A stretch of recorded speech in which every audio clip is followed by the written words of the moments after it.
Oh, good morning, folks. Good morning. I'm known as Dr. John Taylor Kent.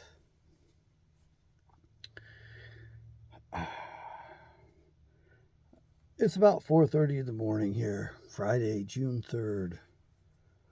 I got my wonderful robe on. I've had a little problems with the dog here.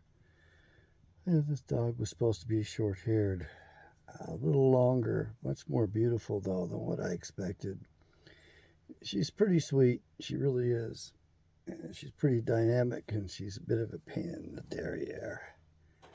But I've become attached to her pretty quickly and ran across another dog that I almost bought, almost got. Man, he has quite a temperament. Short hair and very classic beauty. I got this weird hunch I might still get that dog because I'd like two dogs, but the problem is I don't have room for two right now. This other dog has got a really incredible temperament, just incredible. He has had 2 failures in placements. He's in his third kind of a rescue home in a transition, and the poor boy just hasn't had much stability. He was around some children. He just really got a good personality about him. Really calm and collected, which is not typical of this breed. The one I have, she's a little on the high-strung side, and she really needs to be more active. I would love to have a playmate for her because she needs to be able to have somebody she can run with and play with reliably as a buddy. I don't like these bark parks much. Anyway, I'm trying to send an appeal out there, and I'm trying to reach my old teacher.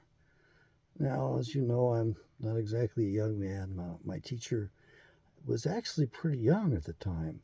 So she's just, I would call it, a few years older than I am. She might be, and I pray she is in better shape than I am. So Dr. Aranzula was the name that I knew her by, her married name. And she was my teacher in Florence, Italy, a Firenze in Italia. And my English teacher. And she gave incredible lectures. And I was going to write a book at one point, well, for quite a while actually. And I always was going to include her lectures. But the problem is that I didn't take notes back then. I was so enthralled with her teaching that her lectures were so. The British have a level of astuteness that I can't quite characterize, but I'll try, and I'm sure I'll butcher this. I'll mess this up. When a British person knows their subject matter, they tend to present it with a level of authority, an air of authority that, well, I'm lacking, that's for certain, and level of eruditeness. You realize that they really know what they're talking about. In this case, my English teacher had majored in Shakespeare and the history of Shakespeare. I think that's what it was. She was an English major, professor of English. And here I am in Italy, in Florence, majoring in English, studying English. I had a rough time with language, I did. And the reason I majored in English was to round myself off, round myself up. I was so deficient in my English skills that I scored about 100 points difference from my mathematics skills on the college entrance examination. So I'm looking for Dr. Elizabeth Aranzula, who now goes by, or last I heard, she was going by her maiden name, and she had left Italy, divorced her husband, and returned to England, and used her, and I don't know her maiden name, but her resumed living under her maiden name. I met her husband. It was extremely awkward. Met him at the Christmas party for the university, and Dr. Aranzula was very exuberant in seeing me when I walked in the room and introducing me to her husband. I mean, she was bubbling. I'd like to think of the proper word, whatever. It begins with an efficacious, not quite efficacious, but she was ebullient. She really was, and I'm definitely at a loss for words on this one. She was overly enthusiastic, and it was embarrassing for me. It was embarrassing because I realized this wasn't a normal level of enthusiasm. And she said to her husband, she exclaimed to her husband, Mr. Aranzula, this is the student I've been telling you about. And she just was happy as could be. And I was embarrassed. I wanted to crawl underneath a rock and hide because I knew something wasn't quite right. It just didn't feel right. And this guy was angry with me. He didn't want to see me. He didn't want to meet me. I must have been a challenge to him or something, because she must have doted on me so much that he realized that, well, he probably worried that maybe there was something there. But let me just set the record straight. I just turned 21 at that time of that meeting, as a matter of fact. And my teacher was probably, I'm going to guess she was about 8 years older than I, that she was probably 28, 29. And I found her pleasant. I won't say I found her attractive, but I won't say I found her unattractive. I knew my place. We knew our places back then as men in this society, and we knew that when we knew that we had respect for married women. You just didn't go there. You didn't dwell your eyes and linger your thoughts on a married woman. That just was something that wasn't part of the way we did things back then. Today, the world has changed quite a bit. I think the women want us looking, and if we're not lusting over them, they feel, well, they probably feel dissed. They probably feel like they've been disrespected.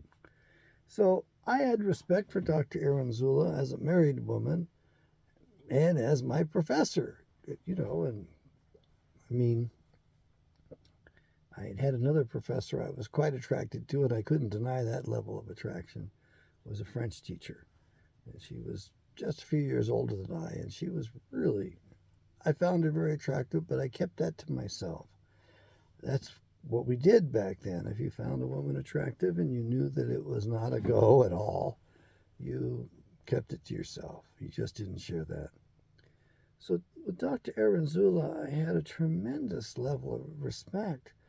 And I sat in class in awe, in admiration. Now, I had a lot of good teachers. I mean, a lot of very good teachers. And some of them, it was difficult to keep up with the notes. And there was some incredible competition in the classes. The girls were so bright. It was so hard to get one of those rare A's. They graded on the curve back then, so there were only so many A's. And one class I walked into, and it was like 80 students. And I looked around and I saw all these brainy women that I just knew. All those A's were gone, and I wasn't going to get one, so I walked out of the class and I withdrew from it. I really regret that action of mine. I wish I'd have hung in there, even if I'd have just gotten a C. I would have gotten a B. Anyway, I could take notes from everyone else. I did a good job of taking notes, and I rewrote my notes. It was like reading my textbooks. I would read them 3 times. The first time I would push my way through quickly to get the general gist of it, to find out what the main points were. And the second time through, I would take my time and read much slower to really milk it. And the third time through, I would usually get a ruler out and a pencil or a pen, and I would underline, key phrases that I had to know, key terms that I had to learn. And I'd dog-ear pages as well. So I went through my books 3 times. Looking back, I was a pretty good student, but I was an average student. I wasn't all that good. I walked into the university deficient in English, below the national average, sadly, and above average in English, and I had a subject test in biology in which I was well above average. Matter of fact, it was so much higher than the other test scores that I think that's what got me into graduate school, because it was, what was the standard deviation? 500 was the mean. I believe 50 points was a standard deviation, and 100 would have been 2 standard deviations. So I was more than 3 standard deviations above the mean in biology. That school that I went to in ninth grade was pretty rough on me. I was a minority at the time, living in a predominantly Jewish community, and they did discriminate against me. They were discriminatory. They were very harsh and very hard on me, and they forced me to take the college entrance examination, the subject one in biology. And I took it at MIT, and I remember walking up the steps to MIT. I was so small, I was so tiny then, it was ninth grade, that I had to walk up the steps at an angle so I could get enough lift out of my knees to be able to make it to the next step.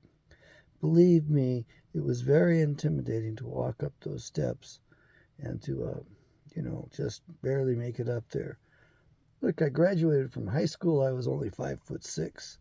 I grew a lot more while I was in college. And I'm going to guess in junior high school, well, all the girls were taller than I was. I was a real slow grower.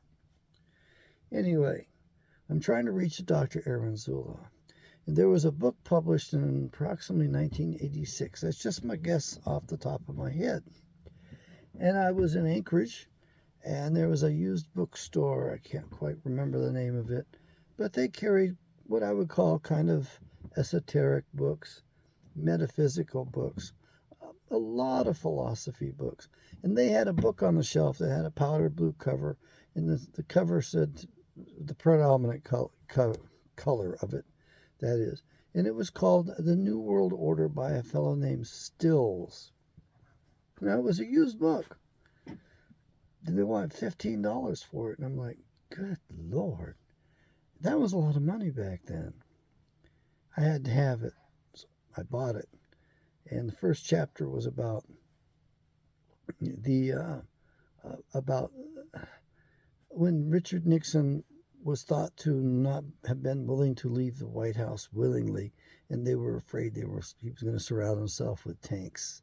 Literally, that's what the fear was back then.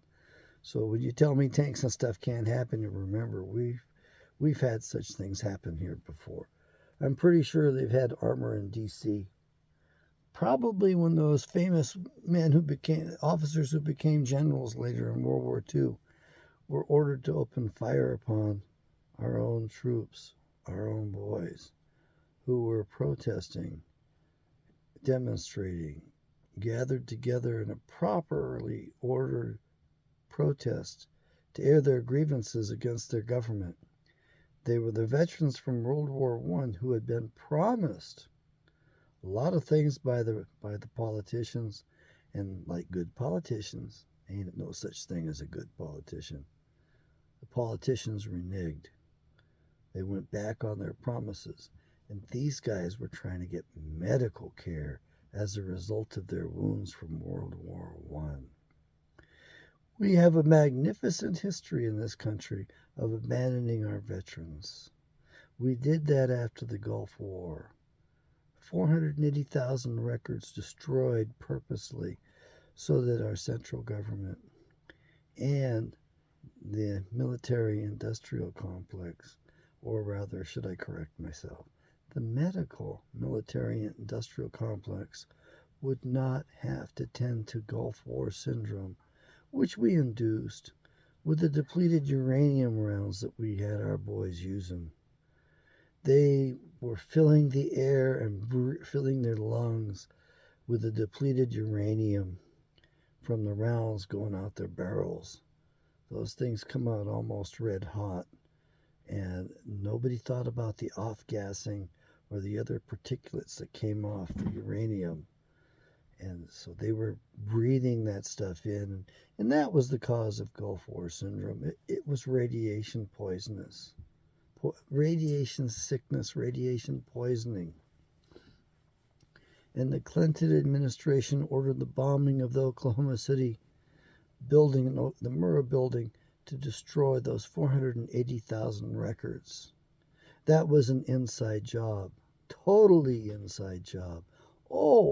And the day before the bombing, Hillary Clinton had the Whitewater records, or somebody had the Whitewater records moved into the Murrah building so those could conveniently be destroyed so the prosecution of Hillary could not proceed any further in the Whitewater affair.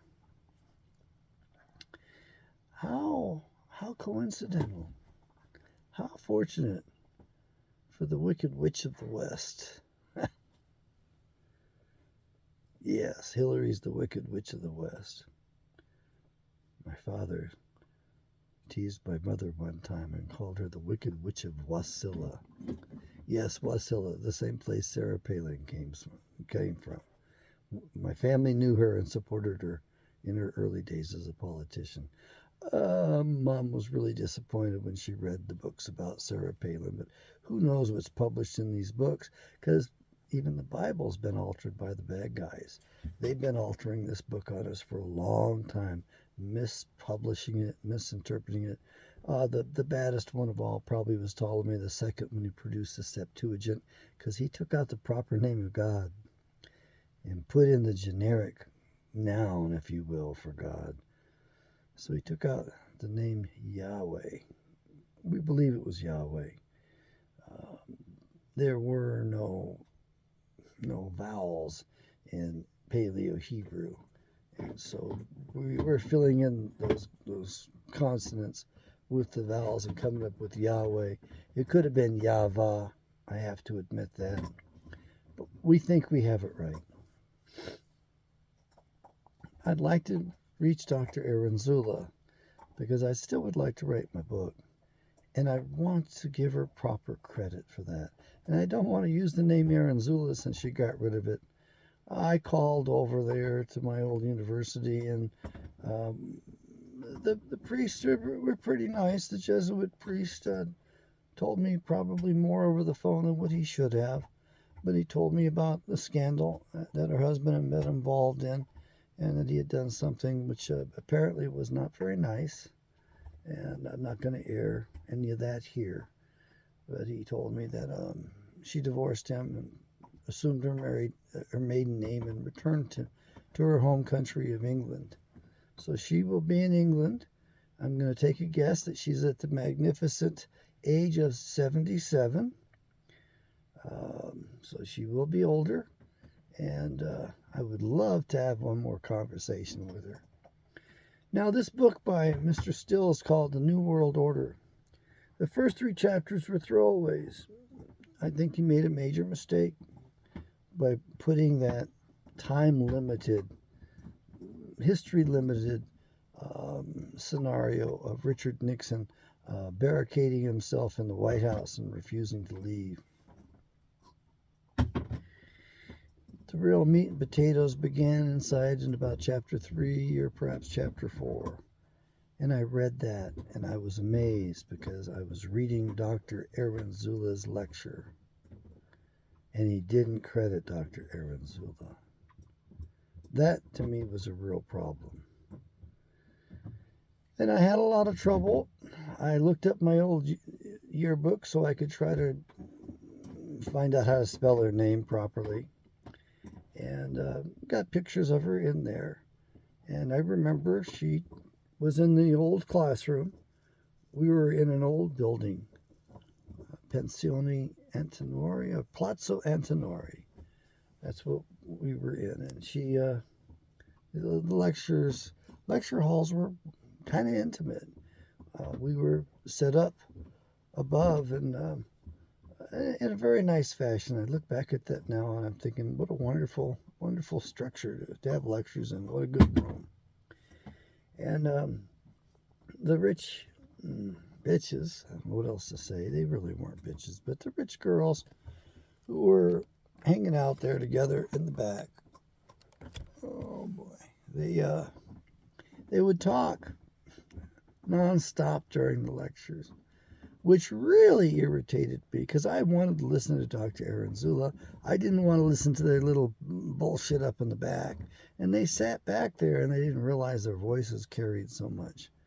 So I set up as close to Dr. Aranzula up front as I could so I wouldn't have this chattering bothering me behind me. I don't know what these girls were talking about, but it was gossiping of some sort, I think, probably even. I don't think it was very intelligent conversation. But they were in school, and it was a private university, and it was a Catholic university. No, I'm not Catholic. Don't worry, I'm not Catholic. And I'm not Jewish, and I'm not Muslim either. I hung out with the Sikhs for a little while. I'll fess up to that now. I think it's okay, but you might not think so. But we're going to get into that in another lecture. I need to talk with Dr. Aranzula. So if somebody in England would reach out and find Dr. Aranzula, and that's the problem, is we don't know her real name. Her real first name was Elizabeth. We had so much respect, and we were so much more formal back then. I think I had a lot of trouble finding out what her name was, and I remember a couple of the girls that the expatriates that were working and hanging out with the university, they were fluent in Italian. I don't know why I hung out with them. I guess it's because, I don't know, they were a little bit of misfits like I was. We were friends, and that was pretty much it. They called her Lizard. So she got the nickname Lizard from them, and they didn't like her very much. Well, I mean, she was a rather astute, serious lecturer, and she knew her stuff, and she knew the Shakespearean stuff. Now, if you listen to some of my other videos, you'll know that I've got a claim in there. I really do, and I put that challenge out, and nobody's taken me up on it. Nobody's discovered me enough yet to take me up on it. But basically, the last name is Kent. Okay? And Dr. Elizabeth Aranzula did not tell me about my own family directly. I didn't put two and two together back then, and I don't know if she did either. But William Shakespeare was a horse handler on the Kent estate. And that's very important to know, because he was fathered, not William Shakespeare, but the Queen's son, who actually wrote the Shakespearean plays, was fathered by a Kent. Now that's my hunch. That's my guess. Because then his name that he went through life, he couldn't use his real name. Lest it be discovered that his mother was the Queen Mother, the Queen of England. And back then, they would have beheaded her for adultery. They would have beheaded her for having two children, two boys out of wedlock. I believe these births occurred while she was queen, no less. So they were able to get away with it back then.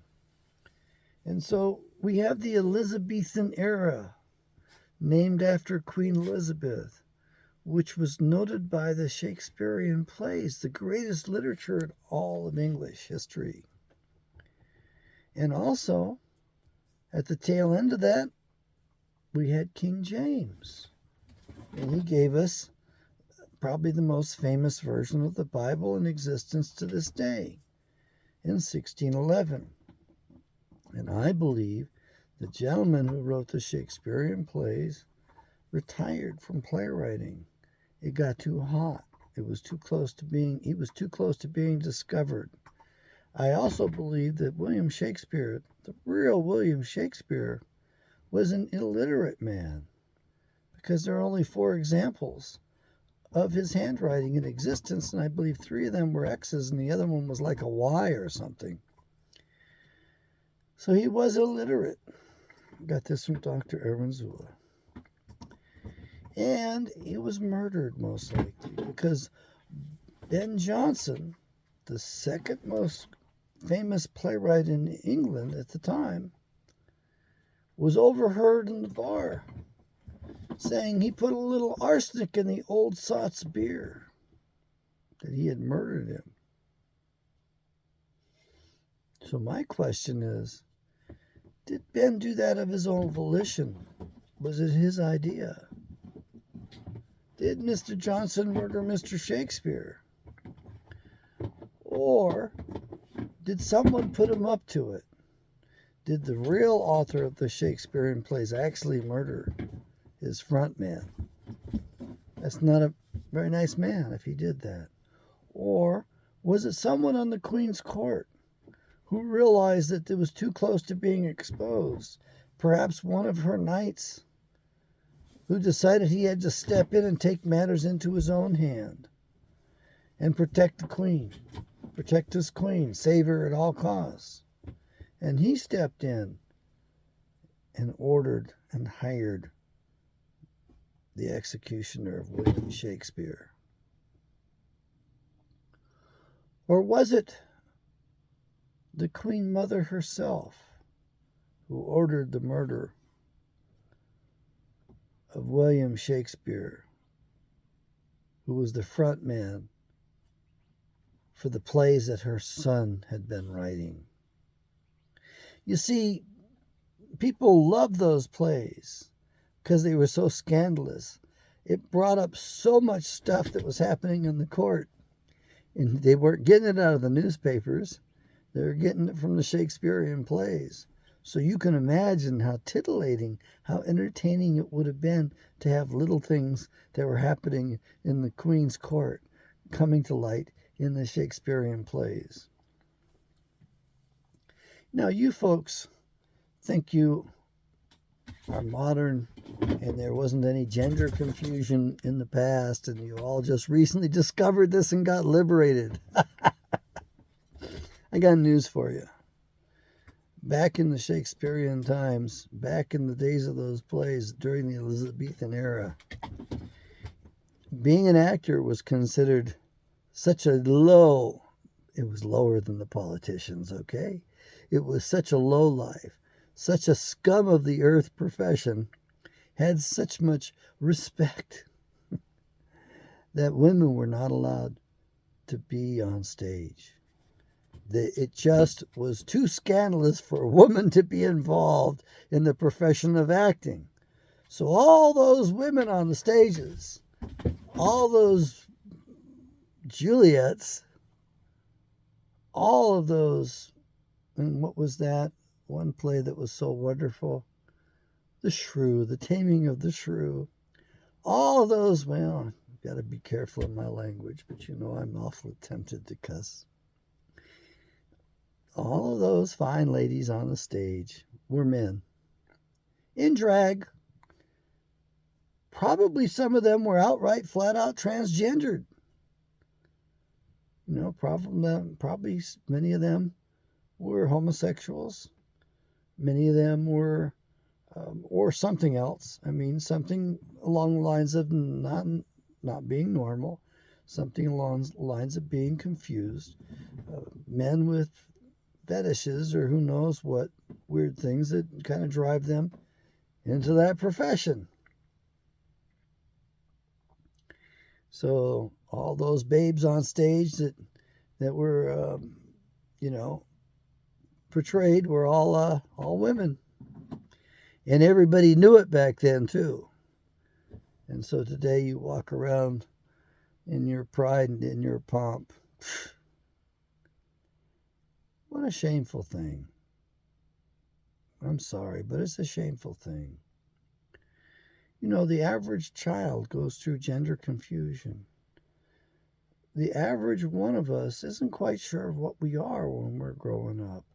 We're just discovering differences. We're just discovering the earth. We're discovering each other. What? You've got something different than what I have? You don't have a penis? Wow.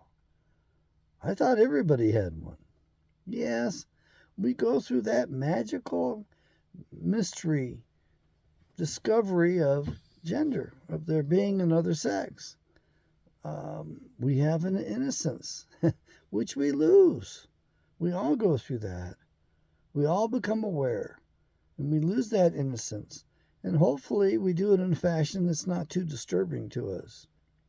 But today, adults are nuts.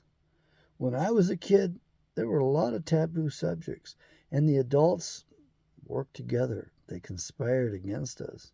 And so there were subjects they would not talk about in front of us children. They had good boundaries. They were healthy. They were much healthier. These adults today don't know what a child is. They don't have good boundaries. I mean, so the children suffer because all these adults are talking about all this stuff that the children aren't ready for. But yet you got to have the adult drag reading hour for these kids in your libraries. And that throws the kids into confusion. And so you're not helping them. You're abusing them. You're sexually abusing them. You're educational abuse, even medical abuse, subjecting them to all of these tormenting things while they're just growing up. Let them grow up. They're going to have enough confusion and they'll be questioning themselves anyway. It's just a natural part of the curiosities of life. But you're going to force your views upon them?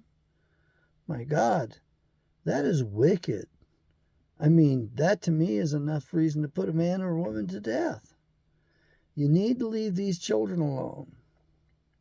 You need to stop grooming them. But then again, everybody's being groomed. Everybody's being groomed all the time.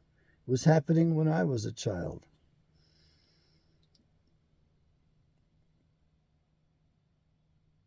So you don't have a corner on the perversion market, you perverts out there. And all that perversion means is a turning away from the norm. But we turned it into a cuss word practically. So you aren't the norm. You don't practice normalcy. You don't do what most people do. And you think you're special because of it. Yeah, that's some kind of special okay. But it ain't okay. You should be keeping your stuff to yourself. These people that are destroying our country are destroying our children. I think that's the final straw. We've had children disappearing since I was a little boy in high school. The milk cartons. We had pictures of the children. We were losing about 5,000 a year back then. Maybe it was more than that, maybe like 50,000, but it was a large number of children went missing.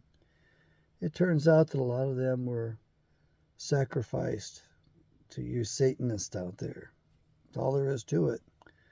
Child sacrifice is alluded to in the Bible. It's not mentioned very directly, and I think that's purposeful. I think the purpose of that is so that we will not think of the evil and we will not try to be persuaded by that.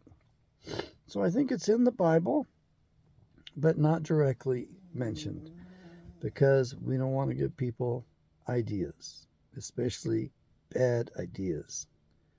And the Bible is very explicit in what it says as far as how a woman should dress or a man should dress. It's in there, and I know it's offensive to you people out there who want to cross-dress, cross-dressers, transvestites. There were a lot of transvestites in Italy. My fellow students told me stories about that stuff. I didn't have that experience myself.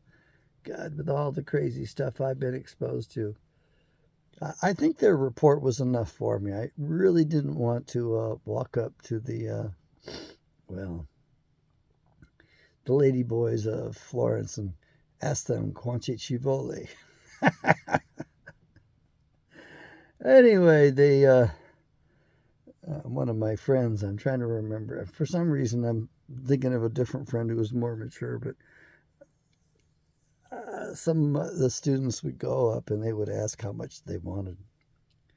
They were prostituting themselves, and they would get this deep, husky, masculine voice replying, so many liras.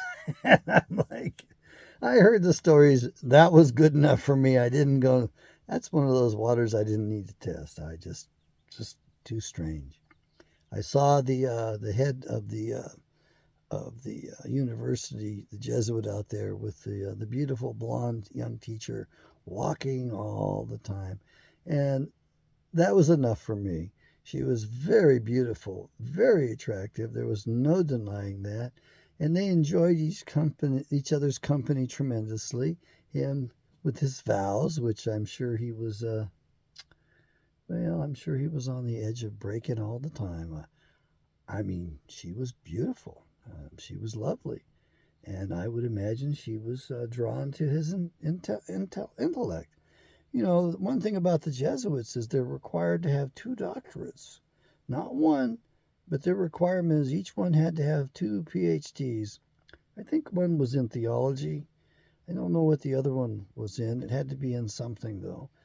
And of course, they became teachers. Now, are the Jesuits evil or bad? I don't know. I'd like to think they weren't, but I heard enough that some things bothered me. Certainly, not all of them are bad. They're not all Vatican assassins. I would imagine that they're tainted up like other groups are, where a small percentage of them are Vatican assassins. Certainly can't be a very large group. They have tremendous discipline. Their educational institutions are darn near revered. I got a pretty good education there. I don't know if I belong there, and they didn't know that either. It was kind of interesting. If you can help me find Dr. Aranzula, I would appreciate it. I want to be able to pass ideas before her because I didn't keep notes. And my memory's not very good. It's been a long time. And what I would like to do is ask her questions before I publish. And I also would like to have her permission to publish. And, to have her go over the material before I publish it to make sure she's in agreement. If she's not, I may still publish it, but I will qualify it, to say the least. I will. I would even let her write her own objection to it if she wanted to. I have no problem with that. I loved and respected my teacher. And you guys that, get your minds out of the gutter. I cared for her. I admired her. Matter of fact, we did cover Dante's Inferno, and unfortunately I didn't read that enough. We learned about Beatrice, Dante's love in real life, and how he regarded her. And it was quite a fine example of pure love, the perfect love, from a distance, from afar, and how much he loved that type of love, how much he loved that level of love where you never tell the love object, you never tell the other party how much you love them. So that would be the kind, well, not really. She was really a brainy woman. She was really sharp. She wasn't unattractive. I found her to be somewhat attractive, but she had that astute presence that only a British individual could have, which to me is a little bit of a put off because they're a little on the stuffy side. So. But I have to tell you, when she introduced me to her husband, man, did I want to crawl under a rock and go somewhere else, because this guy did not want to meet me. I guess she was quite impressed by me, and I have to say I was mutually impressed by her. So that's a pure love, okay?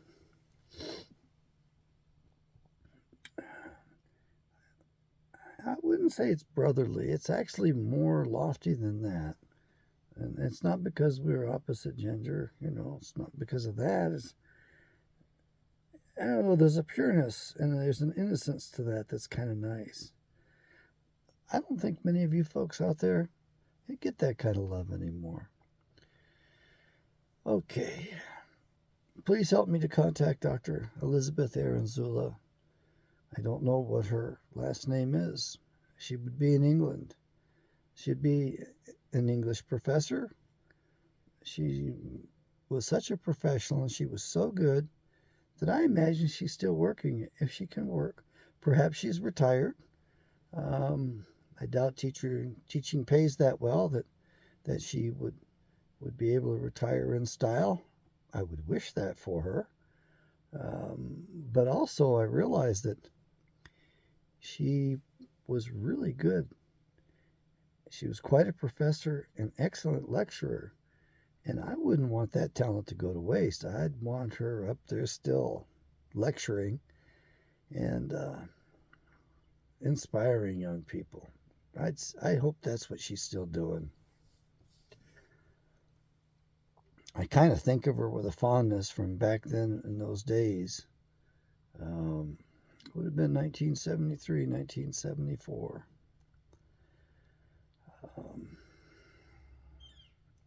I'm going to be putting this up on my main channel. I got quite a few views on how to end school shootings, and I'm serious about how to end those. I can end those. And I will repeat, what should my wages be? But you're going to have to give me some authority to pull that one off. And I'm not going back to work without getting paid. I'd love to be able to work again. I'd love to be able to contribute. When you get to be my age, you still find the young women attractive, and you would hope they would like to hear some of your wisdom and that might appeal to them, but that doesn't appeal to them very much. And me, I can just enjoy the conversation and walk off. As a matter of fact, I think when I look back in the last 20 years of my life in my dating, I probably walked off more than half the time. And what I mean by that is that I learned to be careful, to be selective. I met a lot of women that I just knew it wasn't going to work, so I avoided getting entangled. I didn't want to hurt them, and I didn't want to get myself hurt. So I walked off. I let it go. I met a lot of women follow themselves that thought they were pretty hot, and they weren't. And they were so full of themselves that I was like, man, I can't wait to get away. I'm not going to diss her. I'm not going to insult her. But, this just isn't quite going to work. Met some creepy ones, too. They were a little bit too aggressive. Yeah. Anyway, I like the company of women, and I love talking. I love good conversation and good food. I don't like being insulted. Yeah, I'm an old guy. So what? It's better than the alternative. A lot of these women,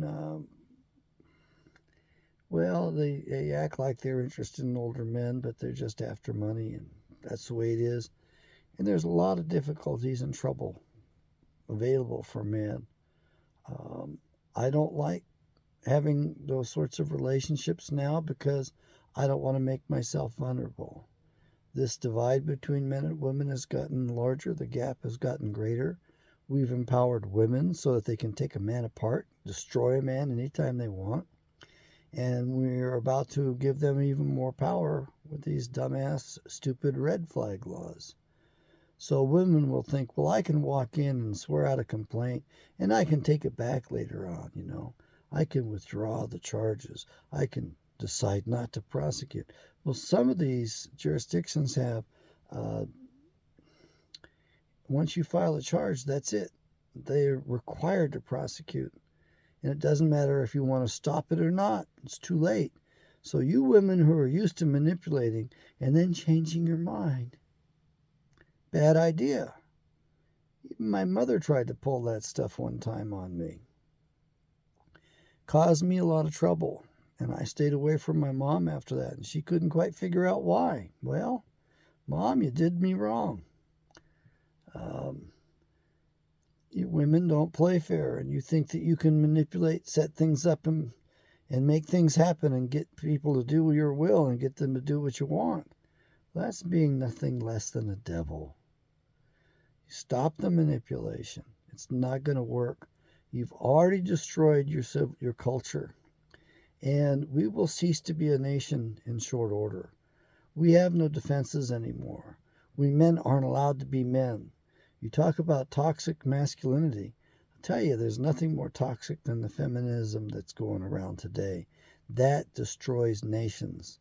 So when you are invaded and when you're getting the shit kicked out of you, and this is going to be happening, don't turn to me for help.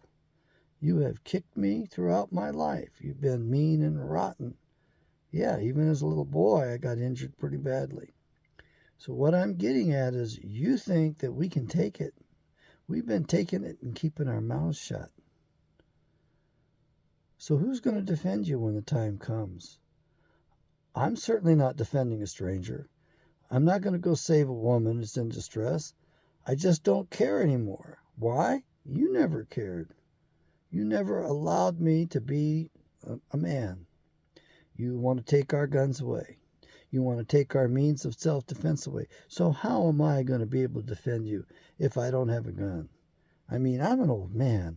A gun just helps me equalize things. It actually helps me to bring things to bear so I can actually defend myself properly. These youngsters, man, they're going to be tearing you apart.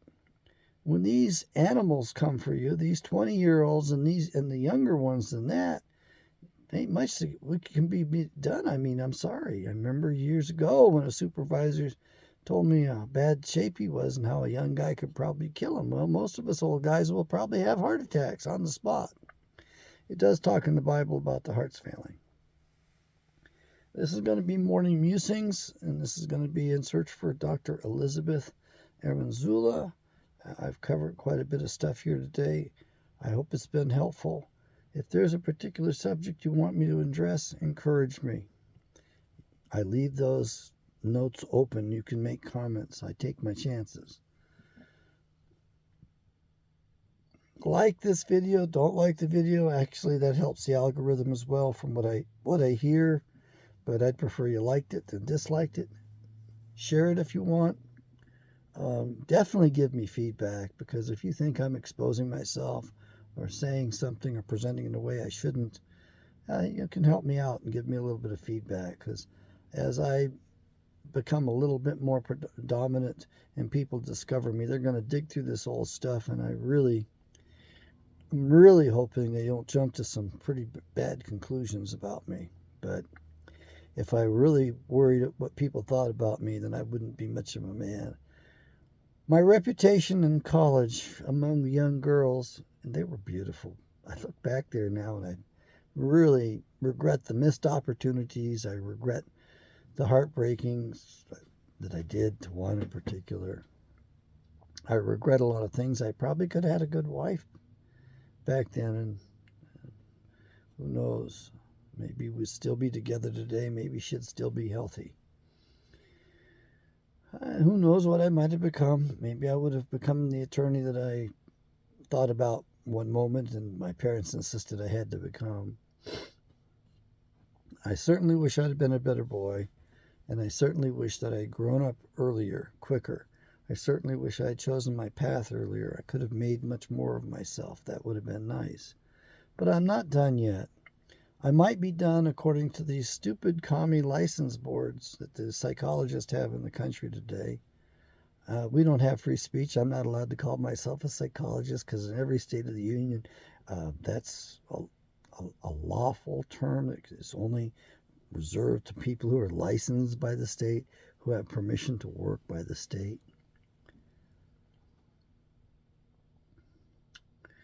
Folks, psychology betrayed us. They're the libtards.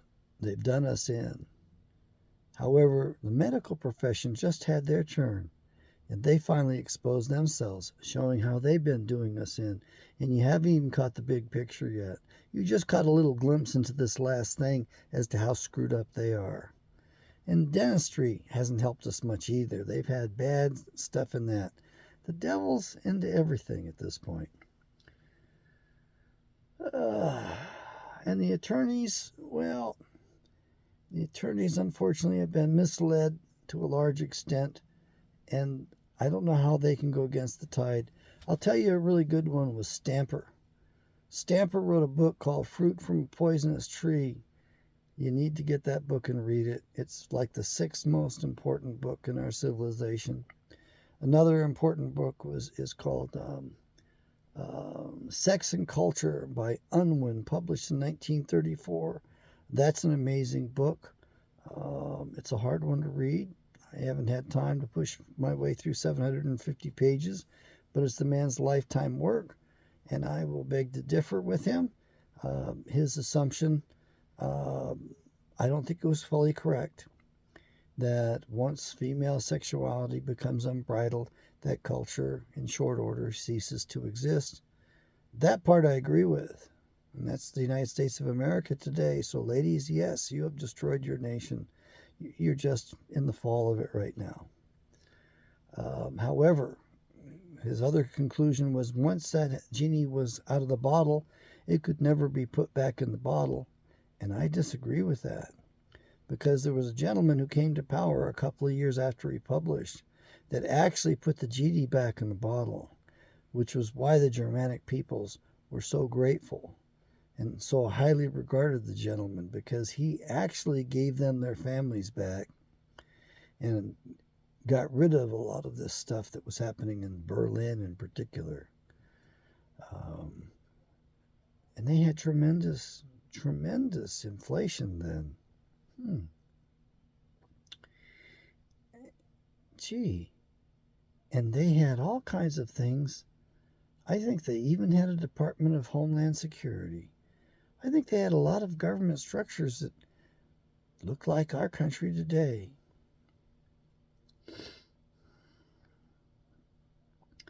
It's pretty sad what's happened to our nation. It's extremely sad. They pulled the plug on us. There's not going to be a return to normalcy. I do think we're going to see the stock market rise like crazy. It's going to be a slow, I think the term they used is a melt up. And that means it's going to go up, up, up, up. And then it's going to come down. It's going to go off the cliff. They have said that they were going to choose the time to pull the plug on us, and they have pulled the plug. So don't expect them to let up on anything. It's going to be one crisis after another. Real men are held down. They won't get into politics. The women that get into politics are, they don't want to listen, and they still are a little too emotional and a bit too vindictive. I'm sorry. I've talked to the best of them. They don't want to listen. They certainly don't want to listen to reason. They want to dictate, and they need to understand that some of us old guys understand stuff a lot better than they do. I don't want to be a governor. I don't want to be a president.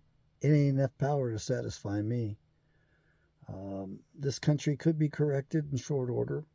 We could recover from this stuff in a couple of years if we had the will. But we don't even have a will when it comes to defending our borders.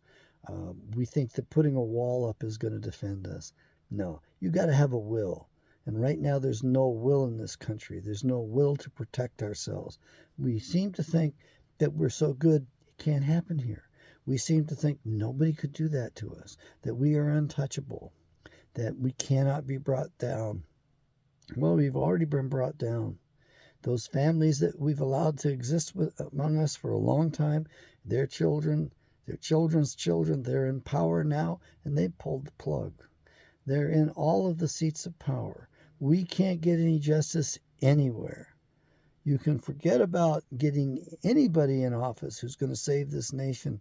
It ain't going to happen. God has judged the United States of America, and he's not judging it very well.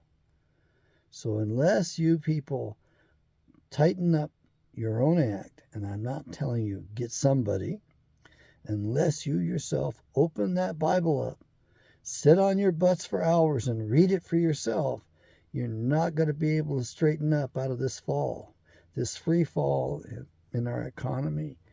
And I think we're going to get this melt up. I think we're going to see things in the stock market go way up. There's a good chance we might see 45,000. Never would have thought about that in my lifetime. But it's not that the stock market's worth that much.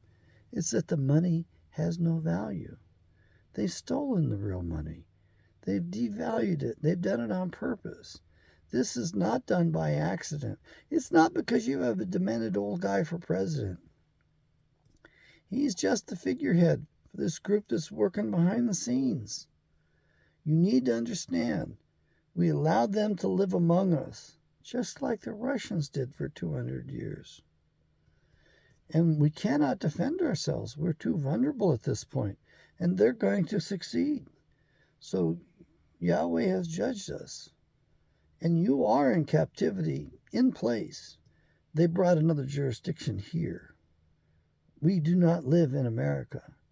We live in a crazy version, a corporate version called the United States. It's not these United States. There's like 4 different corporations of America in a giant shell game with a series of frauds.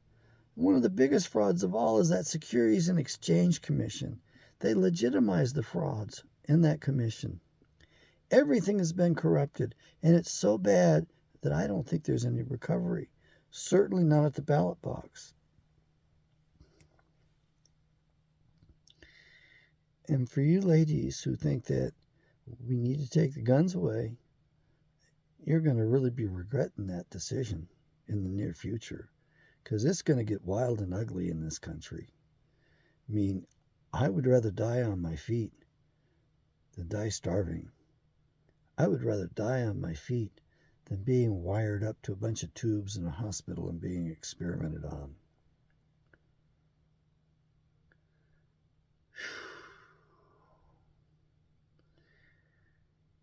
I'd like to save this nation. I think it's too far gone. We've become Sodom 2.0. Sodom and Gomorrah were both nuked, by the way. You talk about hellfire and brimstone. Yes, we have the physical evidence that they were nuked. Nuclear bombs. There's other weapons around too that are greater than that, by the way. You don't understand this government. They won't dare let you know about their programs, their secret programs, and the technology they have. They won't dare let you know what they've been doing because you'd rebel against them very quickly. They've been doing this biological crap to us for a long time. They've been doing this weather crap to us for a long time. They've got incredible devices, incredible arms, incredible weapons that when you see them rolled out, you're not going to believe it. And when this war goes real hot, it's going to be real fast. And it's going to be scary. I mean, you're going to see stuff and you're going to go, what was that? How could they do that? Well, we have some stuff that will actually blow up continents now.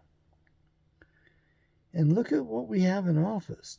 Look at the lack of stability that we have in office. And these Republicans are just as bad as the Democrats. They're horrible. It was the Republicans that gave us the Patriot Act. Wow. Republicans signed off on this immunization for the vaccine manufacturers who keep injuring us. Folks, the world has gone crazy.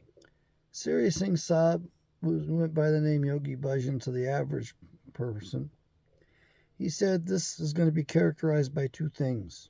The first one's easy to understand, so I'll mention it. It's not the most important one. Women would become absolutely merciless. That's what we see today. Women are merciless. They don't even care about their children. They use them as weapons against their divorced husbands all the time. They don't care about anything. They've lost their womanly, now that working on it, they've taken their motherly skills, their motherly talents, and used them to womanly means, which which basically drives them nuts. They've done it to themselves. Yeah, you'll find that offensive. That's fine, but the truth is offensive. But the main thing is the insanity will increase. And you can't tell me this is a very sane world at this time. It's insane. The crap that goes on in Arizona that I've watched happen, man, it's so corrupt it's not funny. Arizona shouldn't be regarded as a state. If you want to understand Arizona, you need to think back to the territorial days, the Yuma prison, because that's what they have here. The prisons are the #1 industry, and these politicians, these stupid legislators made everything a felony in Arizona. And then you got a governor who's pulled the rug out from the president on purpose. I think he works, like Lindell says, for the Chicoms. And he destroyed the economy here. He's built up the state machinery, and you want to know why the inflation is higher in Arizona than any other place? It's because of that stupid ass governor that you have. The guy's name isn't even Ducey. It's Roscoe. Comes from an organized crime family that was into offshore gambling. There was a police officer in the family, yes, who was forced to resign once they found out the family was being investigated for their offshore gambling. And you think you got the right gubernatorial candidate right now. I got news for you. That woman who was appointed to be head of the Republican Party by this rhino governor, they're all in cahoots. They're all in cahoots with Soros in the background. And this leading candidate of yours in Arizona is a George Soros baby. She loved Barack Obama. So that's what you're getting stuck with this time. I can't do anything about it. I'm just bringing it to your attention. Well, we're over the hour mark, and I don't like going that long. It takes a long time to upload these videos. It takes too much memory, but I'd like to find Dr. Elizabeth Aranzula. I'd like some feedback from you folks. My other channel is Awakening Israel. I'm trying to stick to the Bible and to proving that we are Israel, and to awakening my brothers and sisters in Israel, because this is the same fight that came out of the Garden of Eden. This is the same fight that occurred back when Abel was murdered by Cain. It's the same family feud. It's the same problem with the same level of pollution, the same adulteration of the genetics, miscegenation. I'm talking about fallen angels. I'm talking about aliens who came here and impregnated human women. And they, in turn, are the ones running havoc over the rest of the world today. They own it all. And in case you're wondering, you don't have a president. You don't have a republic at all. And you don't even have a democracy. I don't know what to call this. What do you call it? What do you call the government we have today? How do you view the nation today?